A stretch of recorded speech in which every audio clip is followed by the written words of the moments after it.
लो complete करते हैं। कल मैंने आपको कैश फ्लो स्टेटमेंट के बारे में बताया था और आपको समझाया था कि कैश फ्लो स्टेटमेंट होती क्या है।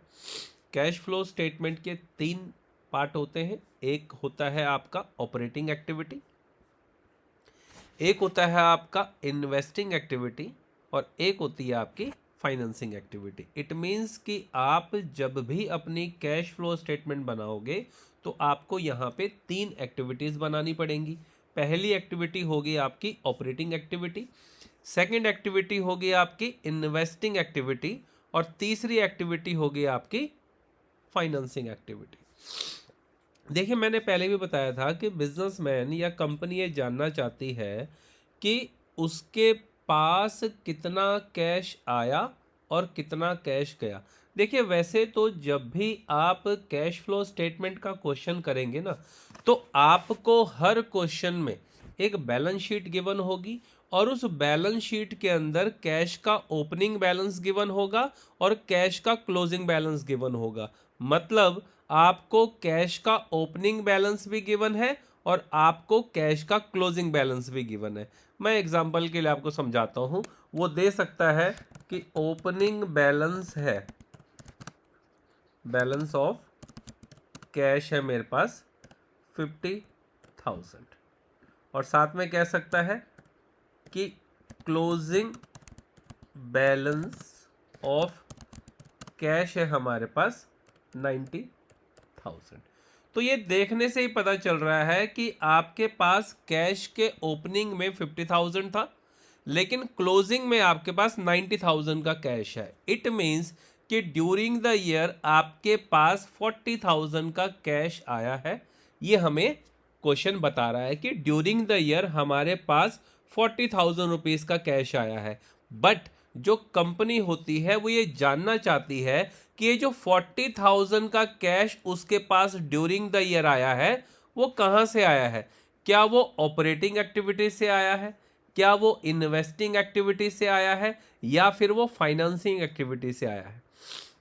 इट मीन्स कि कंपनी ये जानना चाहती है कि जो भी उसके पास, पहले तो ये जानना चाहेगी उसके पास कैश कहाँ कहाँ से आ रहा है। उसको पता है कि कैश में चेंजेस हुए हैं, ओपनिंग में कैश बैलेंस कुछ और था और क्लोजिंग में आज कैश बैलेंस कुछ और है। इट मीन्स अब कंपनी ये अश्योर करना चाहेगी कि उसके पास ये जो कैश की वेरिएशन आई है उसमें ऑपरेटिंग का पार्ट कितना है, उसमें इन्वेस्टिंग का पार्ट कितना है और उसमें फाइनेंसिंग का पार्ट कितना है। तो ये 3 एक्टिविटीज से हमें क्या है, कैलकुलेशन करनी पड़ती है।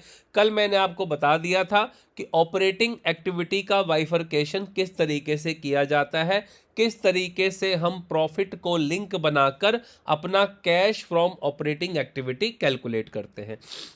देखिए, एक बार मैं दोबारा बताना चाहता हूं, कैश फ्लो स्टेटमेंट के अंदर हमारी वही चीज़ें रेलिवेंट होती हैं जिनका कैश में कंट्रीब्यूशन होता है। मतलब जो चीज़ें कैश में आती हैं वही यहाँ पे क्या होता है, रेलिवेंट होता है। इट मीन्स आपने देखा होगा ये जो डेप्रिसिएशन है, loss on sale of fix asset है, loss on sale of investment है, अमोटाइजेशन ऑफ इंटेंजिबल एसेट है, discount on issue of shares और debenture, preliminary expense written off, underwriting commission written off, ये सारे के सारे जो लॉसेज हैं ये कैश की फॉर्म में नहीं होते, इसीलिए इनको यहाँ पर ऐड बैक कर दिया जाता है। इनका जो अफेक्ट है उसको एलिमिनेट किया जाता है प्रॉफिट में से। तो चलिए एक बार मैं आपको थोड़ा सा गो थ्रू करवा देता हूँ ऑपरेटिंग एक्टिविटी, उसके बाद हम लोग इन्वेस्टिंग एक्टिविटी करेंगे और फिर हम लोग फाइनेंसिंग एक्टिविटी करेंगे। तो चलिए देखिए, मैंने आपको बताया था सबसे पहले हम लोग लिखते हैं net profit of current year. आपको ये जानना है कि आपने करंट ईयर में कितना प्रॉफिट कमाया। और करंट ईयर का प्रॉफिट आपको कैसे पता चलेगा, अगेन करंट ईयर का प्रॉफिट आपको पता चलेगा, मान लीजिए आपके पास ओपनिंग बैलेंस ऑफ कैश है, आपके पास ओपनिंग बैलेंस ऑफ P&L है 5 लाख और आपके पास क्लोजिंग बैलेंस ऑफ प्रॉफिट है 8 लाख। तो साल के शुरू में आपके पास 5 लाख का प्रॉफिट था लेकिन साल के आखिर में आपके पास 8 लाख का प्रॉफिट है। इट मीन्स कि ड्यूरिंग द ईयर आपने कितने लाख का प्रॉफिट कमाया? आपने 3 लाख रुपए का प्रॉफिट यहां पे क्या कर दिया? अर्न किया। तो यानी कि यहां पे आपका आएगा net profit of current year 3 lakh रुपए उस एग्जाम्पल के हिसाब से। फिर मैंने आपको कहा था कि प्रॉफिट का कई बार एक हिस्सा जनरल रिजर्व में ट्रांसफर कर दिया जाता है, तो हम उसे यहां पर ऐड बैक करेंगे। अगर कोई प्रपोज्ड डिविडेंड है, ऐड बैक करेंगे। अगर कोई इंटरिम डिविडेंड है, ऐड बैक करेंगे। प्रोविजन फॉर टैक्सेस को ऐड बैक करेंगे। इसके अलावा अगर कोई भी एक्स्ट्रा ऑर्डिनरी आइटम P&L में से माइनस हो रखी है, जैसे इंश्योरेंस क्लेम एक्सेट्रा, तो हम उसे भी ऐड बैक करेंगे। अगर कोई टैक्सेशन का रिफंड आया है, हम उसे लेस करेंगे। और अगर कोई एक्स्ट्रा ऑर्डिनरी आइटम P&L में क्रेडिट हो रखी है, तो हम उसे माइनस कर देंगे और यहां से हमारा आ जाएगा net profit before extra ordinary items. ये हमारा ऑपरेटिंग एक्टिविटी का जो पहला हिस्सा होता है वो कैलकुलेट हो गया यहां पे। फिर मैंने कहा था कि जो नॉन कैश है और नॉन ऑपरेटिंग आइटम्स हैं उनकी हमें एडजस्टमेंट करनी है। नॉन कैश आइटम्स क्या होती हैं? नॉन कैश आइटम्स वो होती हैं जो कैश के साथ कनेक्टेड नहीं होती। मतलब जब आपकी पॉकेट से कैश नहीं गया, मतलब इन सभी की जब आपने जर्नल एंट्री पास की होगी, depreciation return of, loss on sale of fix asset, loss on sale of investment, तो इन सब में कहीं पर भी किसी भी जर्नल एंट्री में कैश नहीं आया होगा, तो इसलिए ये नॉन कैश आइटम्स होती हैं। आप चाहे चेक कर लीजिए, करके देख लीजिएगा डेप्रिसिएशन की एंट्री क्या होती है? Depreciation account debit to machinery account. Loss on sale of fix asset की एंट्री क्या होती है? Loss on sale of fix asset account debit to asset account.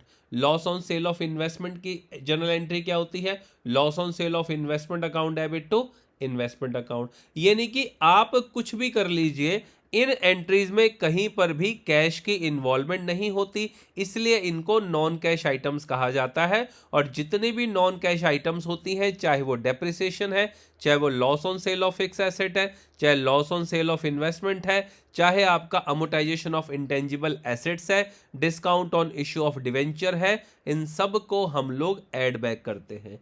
फिर हमारे जो नॉन ऑपरेटिंग एक्सपेंसेस होते हैं, नॉन ऑपरेटिंग एक्सपेंसेस जैसे कि इंटरेस्ट ऑन बोरोइंग, उसमें आपका इंटरेस्ट ऑन लोन आ जाता है, इंटरेस्ट ऑन डिवेंचर आ जाता है, इंटरेस्ट ऑन बॉन्ड आ जाता है, इंटरेस्ट ऑन पब्लिक डिपॉजिट आता है, इसे भी हम लोग ऐड बैक कर देते हैं।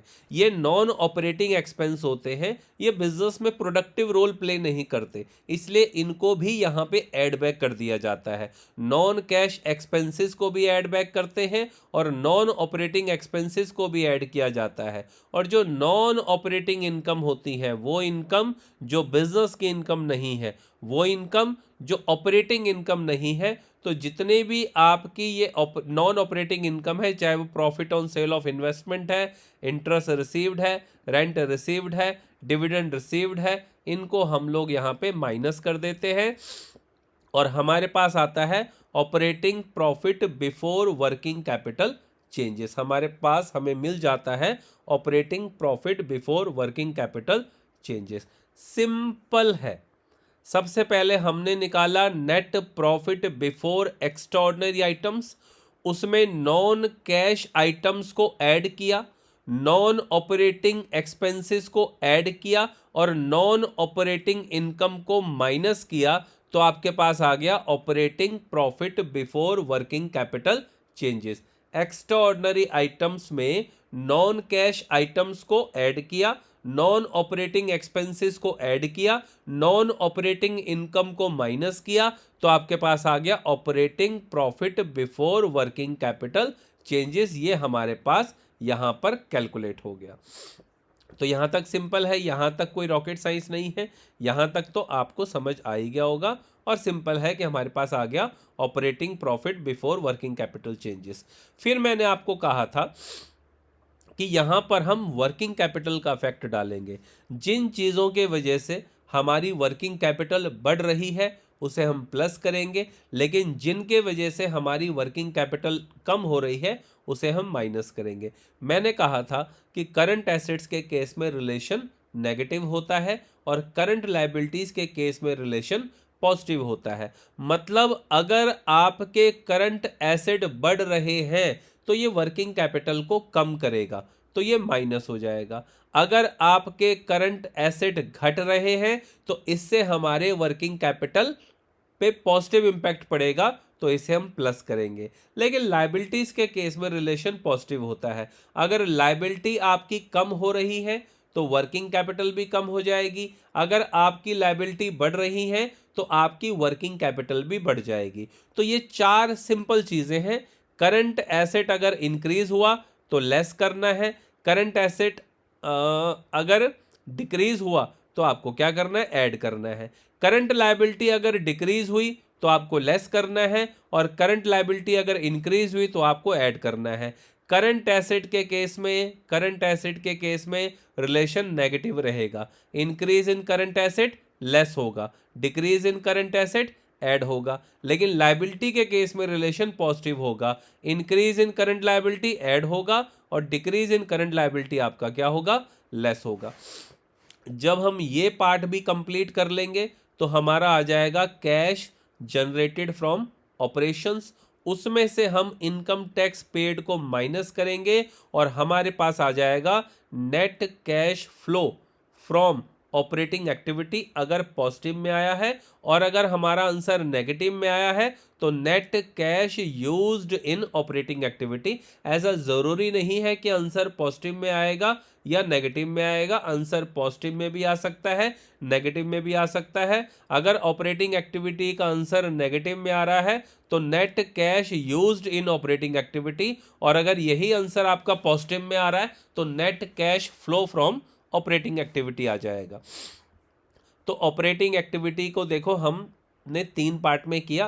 पहले पार्ट में हम निकालते हैं net profit before extraordinary item. Second part में हम नॉन कैश और नॉन ऑपरेटिंग आइटम्स की एडजस्टमेंट करके निकालते हैं operating profit before working capital changes. और तीसरे पार्ट में हम लोग वर्किंग कैपिटल का इफेक्ट निकाल के उसका निकालते हैं कैश जनरेटेड फ्रॉम ऑपरेशंस, और फिर सिंपली इसमें से इनकम टैक्स पेड माइनस होता है और आपके पास आता है cash flow from operating activity. उम्मीद करता हूं आप सभी से कि आपको यहां तक मेरा फॉर्मेट समझ आ गया होगा। अब चलते हैं अगली एक्टिविटी की तरफ, इन्वेस्टिंग एक्टिविटी। देखिए कोई भी बिजनेस बिना इन्वेस्टमेंट के खड़ा नहीं हो सकता। जब तक आप बिजनेस में इन्वेस्टमेंट नहीं करेंगे तब तक आप कोई भी बिजनेस नहीं चला सकते। मैं अगर एक कोचिंग सेंटर शुरू करना चाहता हूं तो कोचिंग सेंटर को शुरू करने के लिए मुझे बिल्डिंग की आवश्यकता पड़ेगी, मुझे फर्नीचर की आवश्यकता पड़ेगी, मुझे फर्नीचर की आवश्यकता पड़ेगी, एयर कंडीशनर्स की आवश्यकता पड़ेगी, फैंस वगैरह मुझे चाहिए होंगे, वाइट बोर्ड चाहिए होंगे, चेयर चाहिए, टेबल चाहिए। यानी कि आप जब कोई भी बिजनेस शुरू करते हैं तो उस बिजनेस को शुरू करने के लिए आपको इन्वेस्टमेंट चाहिए। आप वो इन्वेस्टमेंट कहाँ करते हैं? आप उस इन्वेस्टमेंट्स को करते हैं एसेट्स में। आप उस इन्वेस्टमेंट्स को कहाँ करते हैं? आप उस इन्वेस्टमेंट्स को एसेट्स में करते हैं। यानी कि ये जो है यहाँ पे ये सारे के सारे हमारे एसेट्स हैं। थोड़ा सा आपको हम डिटेल में समझाते हैं।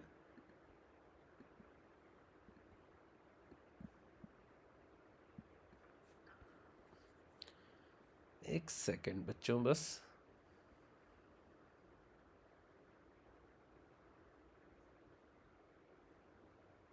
चलिए कोई बात नहीं, शायद अभी मुझे मिल नहीं रहा।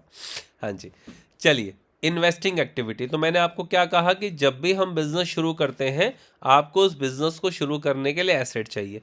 अब देखिए एक सिंपल सी बात है, मैं अगर फर्नीचर खरीदूंगा तो मेरे पास फर्नीचर आएगा लेकिन मेरी पॉकेट से कैश जाएगा।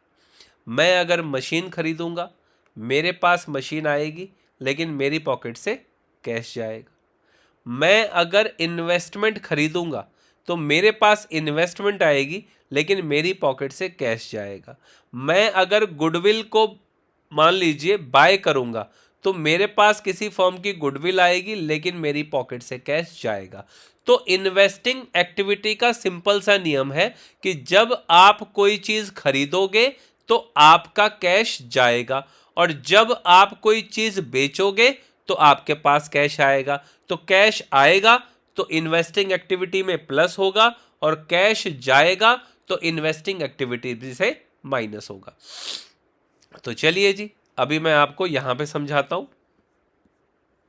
ये देखिए, proceed from sale of tangible fix asset. मान लीजिए आपने लैंड को बेचा, प्लांट को बेचा, मशीन को बेचा, फर्नीचर को बेचा, बिल्डिंग को बेचा, तो उसको बेच के आपके पास कैश आएगा, तो हम उसे क्या करेंगे, हम उसे प्लस करेंगे।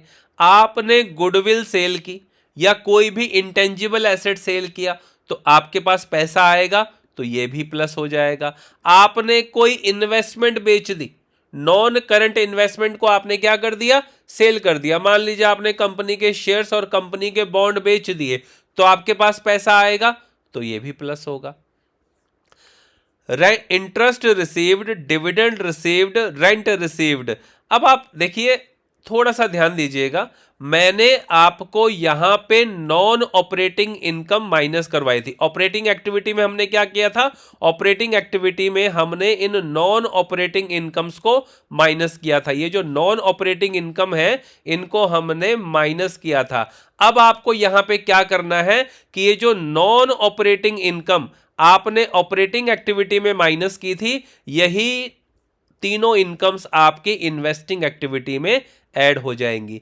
मैंने वहां पे क्यों माइनस की थी, मैंने इसलिए माइनस की थी कि ये इनकम बिजनेस की इनकम नहीं थी, ये इनकम एसेट्स की इनकम थी। इसलिए ऑपरेटिंग एक्टिविटीज से वो इनकम हट गई और इन्वेस्टिंग एक्टिविटीज में वो इनकम आ गई। सिंपल है बच्चों, मैंने ऑपरेटिंग एक्टिविटी में इंटरेस्ट रिसीव्ड को ऐड किया और लेस किया और यहां पे ऐड किया।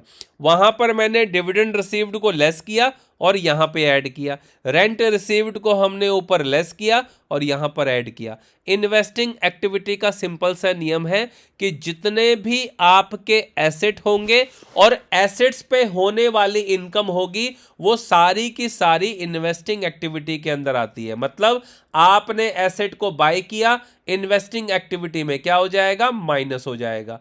आपने गुडविल को बाय किया, इन्वेस्टिंग एक्टिविटी में माइनस हो जाएगा। आपने इन्वेस्टमेंट को बाय किया, इन्वेस्टिंग एक्टिविटी में माइनस हो जाएगा। आपने सेल किया, प्लस हो जाएगा। सिंपल है ना। आप अगर मशीन को बेच रहे हो तो आपने मशीन बेची, पैसा आया, प्लस कर दो। आपने फर्नीचर बेचा, पैसा आया, प्लस कर दो। आपने बिल्डिंग बेची, पैसा आया, प्लस कर दो। आपने गुडविल बेची, पैसा आया, प्लस कर दो। लेकिन अगर आपने फर्नीचर खरीदा तो पैसा गया, माइनस कर दो। अगर आपने कोई लैंड, बिल्डिंग, प्लांट, मशीनरी खरीदी तो पैसा जा रहा है, तो क्या कर देंगे, माइनस कर देंगे। तो जब जब आप एसेट को बेचोगे तो पैसा आपके पास आएगा, और जब जब आप एसेट्स को खरीदोगे तो आपका पैसा बाहर जाएगा। आने के समय प्लस होता है और जाने के समय माइनस होता है। इंटरेस्ट रिसीव्ड, पैसा आ रहा है, प्लस हो गया। डिविडेंड रिसीव्ड, पैसा आ रहा है, प्लस हो गया। रेंट रिसीव्ड, पैसा आ रहा है, प्लस हो गया। तो इन्वेस्टिंग एक्टिविटी बड़ी सिंपल है, पैसा आएगा तो प्लस होगा और पैसा जाएगा तो माइनस होगा। और इन्वेस्टिंग एक्टिविटी में सिर्फ और सिर्फ एसेट्स आते हैं, फिक्स एसेट्स आते हैं, और फिक्स एसेट्स पे होने वाली इनकम आती है। इन्वेस्टिंग एक्टिविटी में ना कोई लाइबिलिटी आती है, ना कोई करंट एसेट आता है, ना कोई करंट लाइबिलिटी आती है। इन्वेस्टिंग एक्टिविटी में सिर्फ और सिर्फ हमारे फिक्स एसेट्स आते हैं, चाहे वो टेंजिबल हैं चाहे वो इंटेंजिबल हैं। फिक्स एसेट्स आएंगे और फिक्स एसेट्स के ऊपर होने वाली इनकम आएगी। उम्मीद करता हूं जी आपको ये समझ आ गया होगा। अगेन, अगर आंसर मेरा पॉजिटिव में आया तो हम लिखेंगे net cash flow from investing activity, और आंसर अगर मेरा नेगेटिव में आया तो मैं लिखूंगा net cash used in investing activity. अब चलते हैं फाइनेंसिंग एक्टिविटी क्या होती है। देखिए, फाइनेंसिंग मतलब फाइनेंस करना। आपको बिजनेस करने के लिए लोन की आवश्यकता होती है, और वो आप बैंक से लोन, देखिए डिफरेंट डिफरेंट फॉर्म में होते हैं। कई बार हम अपने ही शेयर होल्डर से पैसा ले लेते हैं। शेयर होल्डर से पैसा कैसे लिया जाता है? शेयर होल्डर्स को शेयर्स दिए जाते हैं, उनसे पैसे लिए जाते हैं। कई बार हम पब्लिक को डिवेंचर इशू करते हैं और उनसे पैसा ले लेते हैं। कई बार हम बैंक में जाकर लोन ले लेते हैं, लॉन्ग टर्म लोन भी ले सकते हैं और शॉर्ट टर्म लोन भी ले सकते हैं। देखिए, जो नियम इन्वेस्टिंग एक्टिविटी के ऊपर अप्लाई हुआ वही नियम फाइनेंसिंग एक्टिविटी के ऊपर भी अप्लाई होगा। इन्वेस्टिंग एक्टिविटी में मैंने कहा था आपको कि इन्वेस्टिंग एक्टिविटी में इन एसेट्स आते हैं और एसेट से होने वाली इनकम आती है। इसी तरीके से फाइनेंसिंग एक्टिविटी में सिर्फ लायबिलिटीज आती हैं और लायबिलिटीज के ऊपर होने वाले एक्सपेंसेस आते हैं। सुन लीजिए दोबारा से कि जो हमारी फाइनेंसिंग एक्टिविटी है, फाइनेंसिंग एक्टिविटी में एक तो आपकी लायबिलिटीज आएंगी और लायबिलिटीज के ऊपर होने वाले खर्चे, लेकिन नियम सेम है कि पैसा आएगा तो प्लस करना है और पैसा जाएगा तो माइनस करना है। देखिए, आपने शेयर्स को इशू किया। जब आप बच्चों शेयर इशू करोगे तो पैसा आएगा तो हम प्लस कर देंगे। जब आप डिवेंचर इशू करोगे पैसा आएगा, हम प्लस कर देंगे। अगर आप बैंक से बोरो कर रहे हो तो पैसा आपके पास आ रहा है, प्लस कर दोगे। अगर आप बैंक से शॉर्ट टर्म के लिए बोरो कर रहे हो तो पैसा आपके पास आ रहा है, हम उसे क्या कर देंगे? प्लस कर देंगे। तो यानी कि अगर आप शेयर्स इशू करोगे, डिवेंचर इशू करोगे, लॉन्ग टर्म बोरोइंग करोगे, शॉर्ट टर्म बोरोइंग करोगे तो आपके पास पैसा आएगा। पैसा कब जाएगा?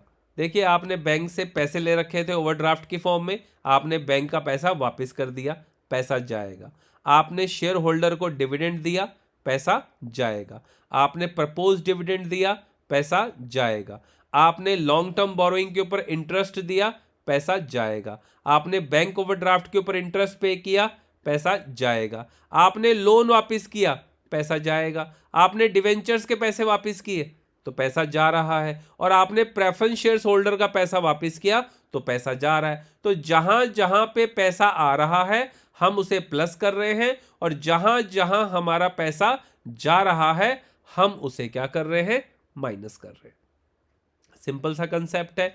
चाहे आपकी इन्वेस्टिंग एक्टिविटी है, चाहे आपकी फाइनेंसिंग एक्टिविटी है, अगर मेरे पास पैसे आ रहे हैं तो हम उसे प्लस करेंगे, अगर मेरे पास पैसे जा रहे हैं तो हम उसे क्या कर देंगे? माइनस कर देंगे। और बच्चों, अगेन एंड अगेन मैं आपको रिपीट कर रहा हूं कि इन्वेस्टिंग एक्टिविटी में केवल एसेट आएंगे और एसेट पे होने वाली income.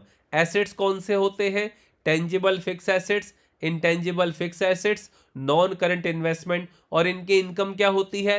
Interest received, dividend received, rent received. यानी कि इन्वेस्टिंग एक्टिविटी में सिर्फ फिक्स एसेट्स आते हैं और उनके ऊपर होने वाली इनकम आती है।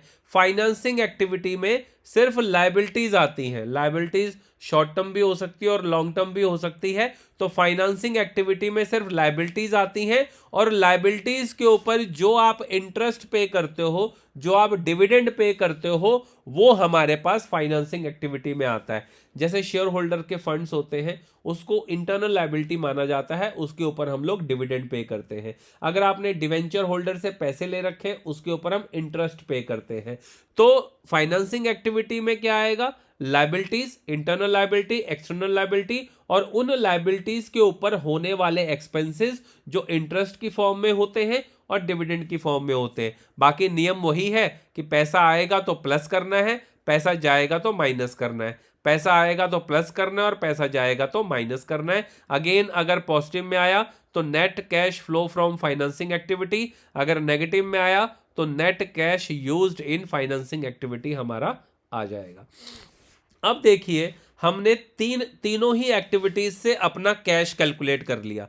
हमने कैलकुलेट किया कि हमारा ऑपरेटिंग एक्टिविटी से कितना कैश आया, हमने ये भी कैलकुलेट किया हमारा इन्वेस्टिंग एक्टिविटी से कितना कैश आया, हमने ये भी कैलकुलेट किया कि हमारा फाइनेंसिंग एक्टिविटी से कितना कैश आया। तो अब आपने क्या करना है? इन तीनों ही एक्टिविटीज का मतलब जो ऑपरेटिंग एक्टिविटी से कैश आया, जो इन्वेस्टिंग एक्टिविटी से कैश आया और जो फाइनेंसिंग एक्टिविटी से कैश आया, तीनों के कैश को आपने ऐड कर देना है। ए प्लस बी प्लस सी, मतलब ऑपरेटिंग का कैश, इन्वेस्टिंग का कैश और फाइनेंसिंग का कैश, तीनों का आपने कैश ऐड कर देना है। अब आपने ये देखना है कि ये इंक्रीज हो रहा है या डिक्रीज हो रहा है। इट मीन्स कि अगर देखिए ये पॉजिटिव में आया, ए प्लस बी प्लस सी, अगर पॉजिटिव में आंसर आया तो हम लिखेंगे नेट इंक्रीज, और अगर नेगेटिव में आंसर आया तो हम लिखेंगे नेट डिक्रीज। मतलब ए प्लस बी प्लस सी अगर पॉजिटिव है तो हम लिखेंगे net increase in cash and cash equivalent, और अगर ये नेगेटिव में आया तो हम लिखेंगे net decrease in cash and cash equivalent. फिर अगला स्टेप क्या है कि जो आपको ओपनिंग कैश बैलेंस दे रखा होगा क्वेश्चन में आपको जो भी ओपनिंग कैश बैलेंस दे रखा होगा उसे हम ऐड करेंगे तो आपका क्लोजिंग कैश बैलेंस आ जाएगा। और ये क्लोजिंग कैश बैलेंस वही होगा जो आपको क्वेश्चन में मेंशन होगा। मतलब यहां से हमारा जो आंसर है वो चेक हो जाएगा। मतलब जो cash balance, closing cash balance आपको बैलेंस शीट के अंदर गिवन है वही कैश का क्लोजिंग बैलेंस आपका आंसर होगा। तो ये आपका मैच होना चाहिए। अगर ये आपका मैच नहीं होता इट मीन्स आपने कहीं ना कहीं गलती की है। तो कैश फ्लो स्टेटमेंट मैंने आपको समझाया। कैश फ्लो स्टेटमेंट क्या है? कैश फ्लो स्टेटमेंट होती है जहां पर एक कंपनी ये जानना चाहती है कि उसके पास ड्यूरिंग द ईयर जो भी कैश आया है, जितना भी कैश आया है वो कहाँ से आया है, वो किस एक्टिविटी से आया है। क्योंकि एक बिजनेस में एक एक्टिविटी एग्जिस्ट नहीं करती। एक बिजनेस में 3 प्रकार की एक्टिविटीज़ होती हैं। बिजनेस का कैश जो है वो 3 तरह की एक्टिविटीज़ में एम्प्लॉय किया जाता है। पैसा एक जगह नहीं लगता, पैसा सिर्फ ऑपरेट करने में नहीं लगता। बिजनेस में पैसा ऑपरेट करने में भी लगता है, इन्वेस्ट करने में भी लगता है, फाइनेंस करने में भी लगता है। तो कैश फ्लो स्टेटमेंट में हमने ऑपरेटिंग एक्टिविटी से कितना कैश जनरेट किया, इन्वेस्टिंग एक्टिविटी से कितना कैश जनरेट किया और फाइनेंसिंग एक्टिविटी से कितना कैश जनरेट किया, हम इस स्टेटमेंट को बाइफरकेट करना चाहते हैं।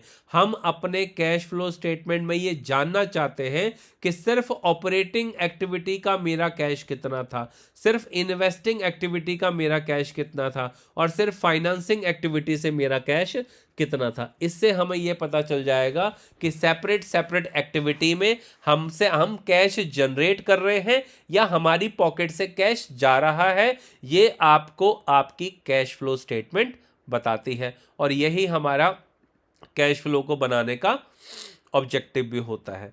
तो मैं उम्मीद करता हूँ आपको कैश फ्लो स्टेटमेंट का फॉर्मेट समझ आ गया होगा। देखिए मैंने आपको पहले भी बताया था कि 70% जो फॉर्मेट है आपका वो ऑपरेटिंग एक्टिविटी का होता है। अगर आपको एक बार ऑपरेटिंग एक्टिविटी समझ में आ गई तो इन्वेस्टिंग और फाइनेंसिंग में कुछ भी नहीं है। इन्वेस्टिंग में क्या है, क्या है इन्वेस्टिंग में? पैसा आया तो प्लस करो, पैसा गया तो माइनस करो। पैसा कब आएगा? एसेट को खरीदोगे पैसा जाएगा, एसेट को बेचोगे पैसा आएगा। इन्वेस्टमेंट खरीदोगे पैसा जाएगा, इन्वेस्टमेंट बेचोगे तो पैसा आएगा। इंटरेस्ट रिसीव्ड में पैसा आएगा, डिविडेंड रिसीव्ड में पैसा आएगा, रेंट रिसीव्ड में पैसा आएगा। तो सिंपल, पैसा आ रहा है तो प्लस करो, पैसा जा रहा है तो माइनस करो। सेम यही रूल फाइनेंसिंग में भी अप्लाई होता है कि भैया पैसे आ रहे हैं तो प्लस कर दीजिए और पैसे जा रहे हैं तो माइनस कर दीजिए। ऑपरेटिंग एक्टिविटी मैंने इसीलिए आपको कल भी समझाई थी और आज भी मैंने आपको ऑपरेटिंग एक्टिविटी इसीलिए रिवाइज कराई है कि 70% टास्क हमारा ऑपरेटिंग एक्टिविटी का होता है, जिसमें पहला स्टेप होता है net profit before extraordinary item निकालना। सेकंड स्टेप होता है कि हमारे जो भी नॉन कैश आइटम्स हैं, जो भी नॉन ऑपरेटिंग आइटम्स हैं उनको एडजस्ट करना। फिर हमारा आता है operating profit before working capital changes, फिर वर्किंग कैपिटल की एडजस्टमेंट करना। तो हमारा आता है कैश जनरेटेड फ्रॉम ऑपरेशन, उसमें से इनकम टैक्स पेड को लेस करना, तो आपका आ जाएगा cash flow from operating activity. फिर इन्वेस्टिंग में पैसा आ गया है तो प्लस करो, पैसा चला गया तो माइनस करो। फिर फाइनेंसिंग एक्टिविटी में पैसा आ गया है तो प्लस करो, पैसा चला गया है तो माइनस करो। फिर हमारी तीनों एक्टिविटी का कैश आ जाएगा, तीनों एक्टिविटी के कैश को ऐड कर दीजिए। अगर पॉजिटिव में आया तो नेट इंक्रीज इन कैश, अगर नेगेटिव में आया तो नेट डिक्रीज इन कैश। उसके बाद कैश का ओपनिंग बैलेंस जो आपको बैलेंस शीट में ही गिवन होता है उसको इसमें ऐड कर दीजिए। आपका आंसर हमेशा क्लोजिंग कैश के इक्वल आएगा। तो मैं आप सभी से आशा करता हूं कि आपको ये फॉर्मेट समझ में आ गया होगा। अगर किसी को भी कोई डाउट होगा आप मुझसे डायरेक्टली कांटेक्ट कर सकते हैं, डायरेक्टली कमेंट बॉक्स में मुझसे पूछ सकते हैं। Thank you so much.